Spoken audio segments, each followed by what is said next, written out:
no capítulo 13 de Mateus. Já vimos a introdução e a conclusão no mesmo dia. Depois vimos a parábola do semeador. Hoje nós veremos a parábola do joio. Essas duas são as parábolas principais do capítulo. E depois disso vamos gastar um dia vendo a razão pela qual o Senhor Jesus falou em parábolas, e depois veremos as parábolas do reino, as 4 parábolas do reino. Se bem que essas são parábolas do reino também, mas as 4 menores. Versículo 24, Mateus 13, 24. Outra parábola lhes propôs, dizendo: o reino dos céus é semelhante a um homem que semeou boa semente no seu campo. Mas enquanto os homens dormiam, veio o inimigo deles, semeou o joio no meio do trigo e retirou-se. Quando a erva cresceu e produziu fruto, apareceu também o joio. Então, vindo os servos do dono da casa, lhe disseram: Senhor, não semeaste boa semente no teu campo? De onde vem, pois, o joio? Ele, porém, lhes respondeu: o inimigo fez isso. Mas os servos lhe perguntaram: queres que vamos e arranquemos o joio? Não, replicou ele, para que, ao separar o joio, não arranqueis também com ele o trigo.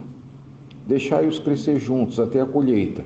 E no tempo da colheita direi aos ceifeiros: ajuntai primeiro o joio, atai-o em feixes, para ser queimado, mas o trigo recolhei-o no meu celeiro. Versículo 36. Então, despedindo as multidões, foi Jesus para casa. E chegando-se a ele, os seus discípulos disseram: explica-nos a parábola do joio do campo. E ele respondeu: o que semeia boa semente é o Filho do homem. A boa semente são os filhos do reino. Os joios são os filhos do maligno. O inimigo que semeou é o diabo. A ceifa é a consumação do século. E os ceifeiros são os anjos. Pois assim como o joio é colhido e lançado ao fogo, assim será na consumação do século. Mandará o Filho do homem os seus anjos, que ajuntarão do seu reino todos os escândalos e os que praticam a iniquidade, e os lançarão na fornalha acesa. Ali haverá choro e ranger de dentes. Então os justos resplandecerão como o sol no reino de seu Pai. Quem tem ouvidos para ouvir, ouça. Meus irmãos, essas duas parábolas tão parecidas têm pouco a ver uma com a outra. Elas são parecidas porque as duas têm por objetivo falar a respeito da semeadura e da colheita. Só isso. Mas na realidade, você pode reparar, a semente da primeira parábola que eu falei é a palavra.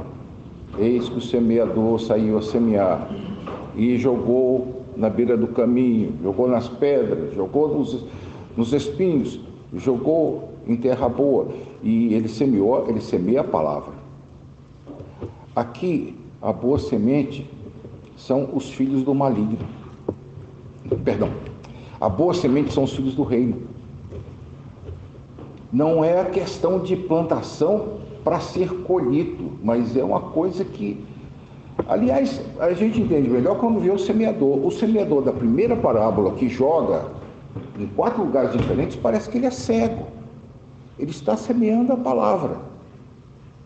É mais ou menos como nós pregadores. Nós semeamos a palavra sem saber qual o coração que foi preparado pelo Espírito Santo. Somos cegos. Alguma cai em caminho, outra cai em pedra, outra cai em espinhos, e outra dá bom fruto, cai em boa terra. Mas o semeador aqui, claramente, versículo 37, o Senhor Jesus diz: o que semeia a boa semente é o Filho do homem. O semeador aqui é o Senhor Jesus. Portanto, as parábolas não são paralelas. Repare, a semente tem 2 significados. O semeador também tem 2 significados. Quando a pessoa geralmente diz: o Senhor Jesus falou alguma coisa e tem que tomar aquele significado básico. Não, aqui nós estamos vendo em 2 parábolas contíguas que a semente tem 2 significados. E o semeador também tem 2 significados.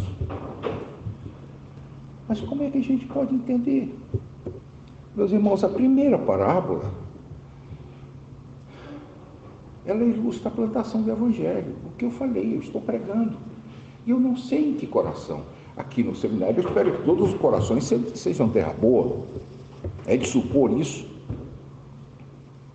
Mas quando eu estou na minha igreja, quando eu estou em algum local desconhecido, eu prego para diversos tipos de corações, os quais eu não conheço. Portanto, a primeira parábola fala a respeito da implantação. A segunda parábola fala a respeito da santificação. O Senhor Jesus diz que Ele plantou e plantou a boa semente, os filhos do reino. E no meio dessa boa semente apareceu o joio, que são os filhos do maligno. Quem semeou o joio? E ele mesmo se encarrega no versículo 39 de dizer: o inimigo que semeou é o diabo. Na outra parábola não tem ceifa, a menos diretamente explícita naquela que dá fruto, porque a única semente das 4 que dá fruto é que, embora 2 estão mortas, embora 2 estejam vivas, uma está debaixo de espinhos sem frutificar, e a outra dá frutos, a 30, a 60 e a 100 por 1. Aqui há uma ceifa na consumação do século. E é interessante você ver como o Senhor diz explicitamente: mandará o Filho do Homem os seus anjos e arrancarão o joio. O que o joio significa? Está aqui. Ajuntarão do seu reino todos os escândalos e os que praticam iniquidade,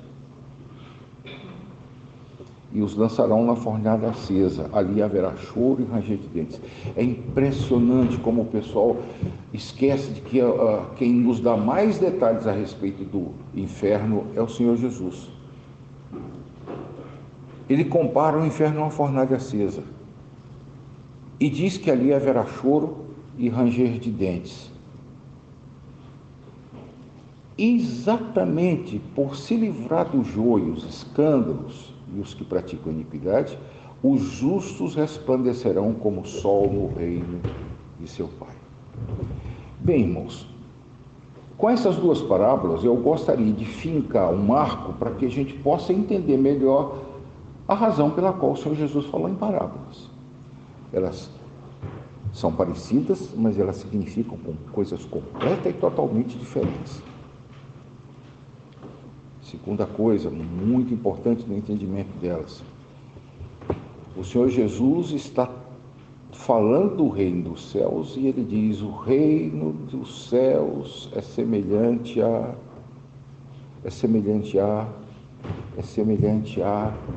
É como você vê uma pedra preciosa que foi lapidada. Para cada canto que você gira, tem uma faceta diferente. O reino dos céus é tão complexo, nas palavras do Senhor Jesus, que ele precisa de muitas comparações para fazer-se entender. O que isso tem a ver conosco? Meu irmão, você está vivendo no reino dos céus. Você é uma dessas boas sementes semeadas pelo Senhor Jesus. Do seu meio, ao seu lado, existe joio semeado pelo maligno. É hora de você curvar sua cabeça e pedir a Deus que lhe dê forças para evitar a tentação de querer arrancar o joio. Mas é joio, eu estou vendo, é claro que é joio. Deixa. Arrancar o joio é a autoridade dos anjos, é o que garante o nosso Senhor Jesus.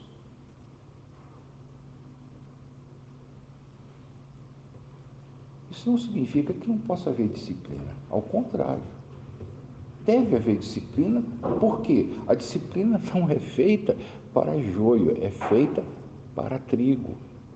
É o trigo que fez alguma coisa errada e que outros o chamam no canto. Não é isso que diz o escritor de Hebreus: se nós não recebemos disciplina, nós somos bastardos e não filhos? Sabe, irmãos, a disciplina na igreja é a maior prova que Deus